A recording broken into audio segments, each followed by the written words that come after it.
Hey guys, welcome back to our channel Accounts Guru. Learn accounting online.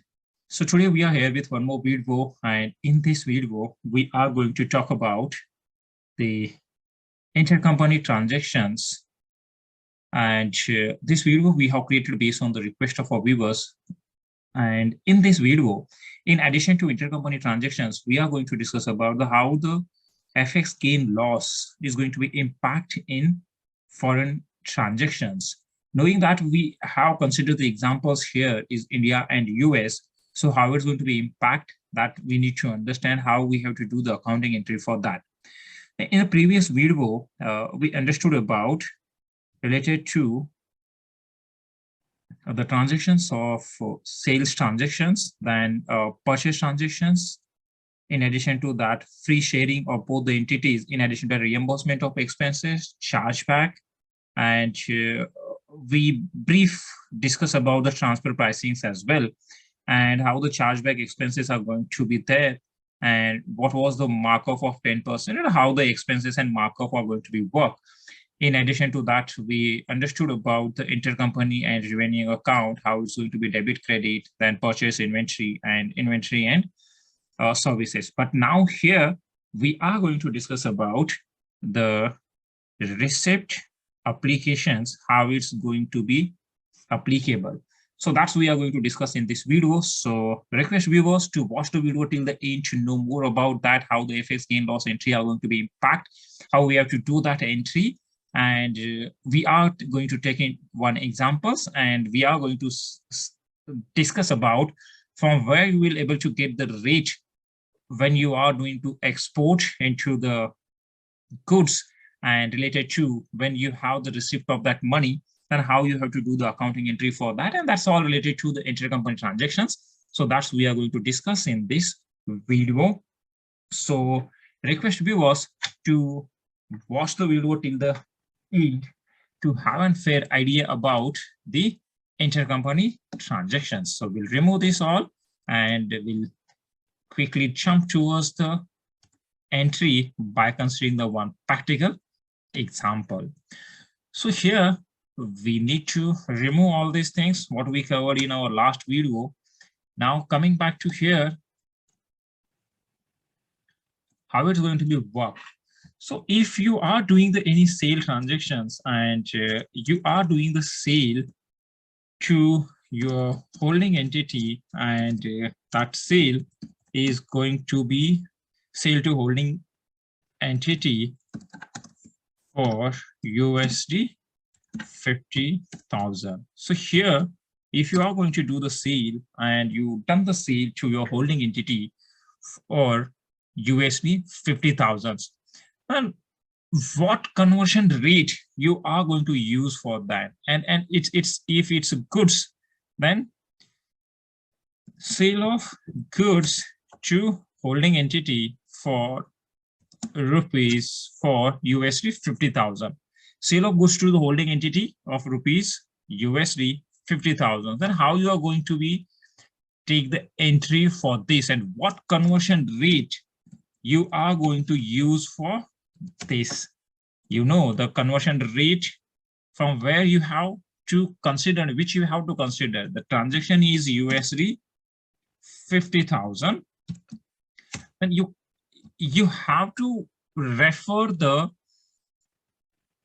Central Board of Exchange of India or custom, that's the CBIC, government, Central Board of India, that rate you have to refer from there. And for every alternate 15 days, or based on the effective date, whatever is going to be considered for Central Board of Indirect Taxes and Customs, they used to provide the notifications, and from that notifications we have to use the rate to convert your material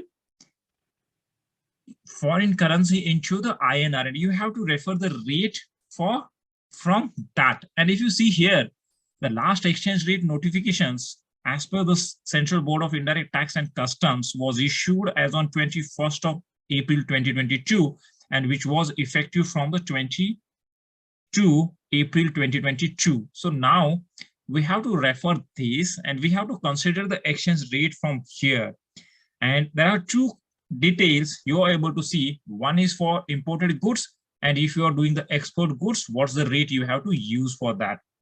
Now, we are going to do the transaction into the USD, then how much is the conversion rate we have to use? That's a 75.45 is rate is going to be for that transactions. The conversion rate is 75.45. And what entry you have to pass into the systems is that one is your intercompany AR account debit. Intercompany AR account is going to be debit for in US currency. How much is there? It's going to be 50,000. And how much is going to be into your books? And the functional currency, the exchange rate, you can see here, the exchange rate for this transaction is 75.45 as per Central Board of Exchange. It's from Central Board of India for Central Board of Indirect Tax and Customs. So what's the rate is there? The conversion rate is 75.45. Then how much is going to be in your books into the INR? That's your functional currency. This 50,000 into 75, then it's going to be 37,72,500.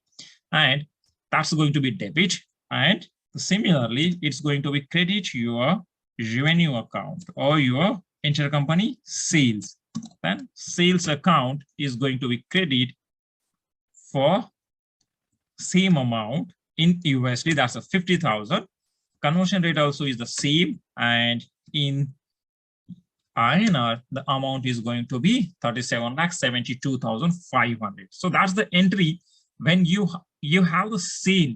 Now, for the same transactions, if you receive the amount and that the receipt of USD 50,000. So you have received that amount or receipt of USD 50,000 from your intercompany. Then how you are going to do this entry into the systems for this receipt, and we have to do the receipt applications to our sales invoice. And how you are going to do that, and the conversion rate on that.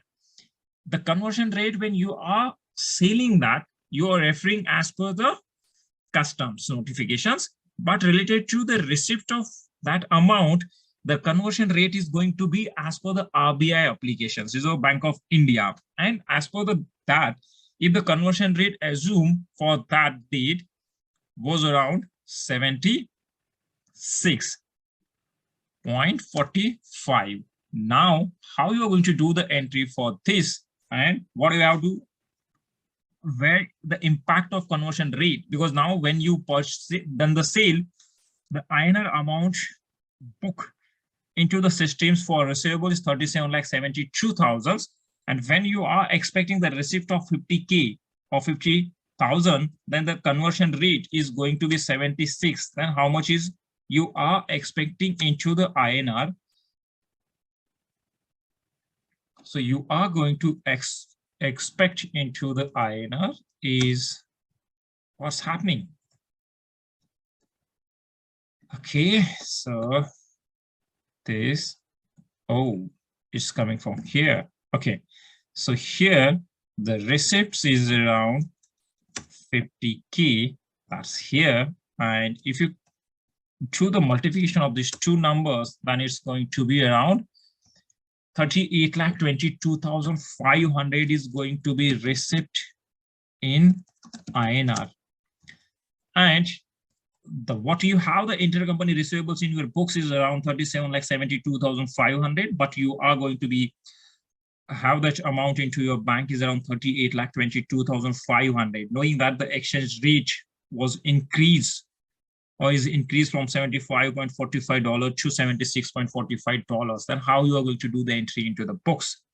So what entry you have to pass into the systems is that first, whatever amount you have received, that you are going to do the entry into the system. That's a bank account is going to be debit for same, that's a 50,000. And the conversion rate for this is around 76.45. Then how much is going to be into the INR? Is going to be into the INR is around 38,22,500, and it's going to be credited to your intercompany account.